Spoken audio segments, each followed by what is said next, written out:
Qorqorroo keessa inni hidha ture, ati miti turte ani warqee ture.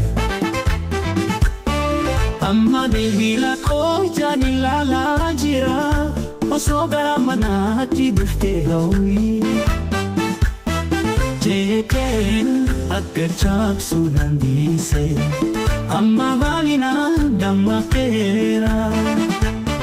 Halkan keessaas gochuu, trying to fool kee barbaadi. Barabaraan jettee namaane,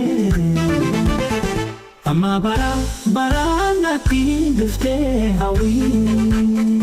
Jeeqeen akka cabsu dandeesse, amma baay'inaan dammaqeera. Halkan keessaas gochuu, trying to fool kee barbaadi. Barabaraan jettee namaane, amma barabaraan akkasitti akka hin dadhabnetti dhagahama. Osoo yeroo duubatti deebisuu dandeenye argita. Ani ammalee si filada, ati ammalee na filata turte. Kanaaf natti deebii yaabade, ani akkasuma miti. Jaalala kee malee ani maqaa qofa bakka duwwaa keessatti sagalee dhageessisa. Garaa kootti deebii baade hin deemina. Lolaaf gatii qabna kan hafne, ati onnee koo bakka koo tokkicha. Gara kootti deebi'a.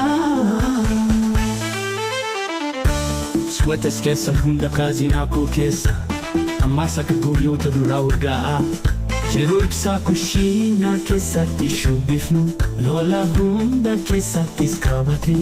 Amma gaaddidduu kee abjuu koo keessa jira. Lafurootaaf yaadannoo ari'aa jira. Garuu ammallee maqaa koo akka wanta nan dhagaa. Yeroon booda kan taane natti himu. Kanaaf natti deebii yaabade, ani akkasuma miti. Jaalala kee malee ani maqaa qofa bakka duwwaa keessatti sagalee dhageessisa. Garaa kootti deebii baade hin deemina. Lolaaf gatii qabna kan hafne, ati onnee koo bakka koo tokkicha. Gara kootti deebi'a. Yoon beekama ta'e barabaraan ani eegaa. Namni biraa si wajjin walgitu hin turre. Urjiilee gadi bu'anii, ammas diriiree sitti nan jiraana. Gara kootti deebii baade, ani akkasuma miti. Jaalala kee malee ani maqaa qofa bakka duwwaa.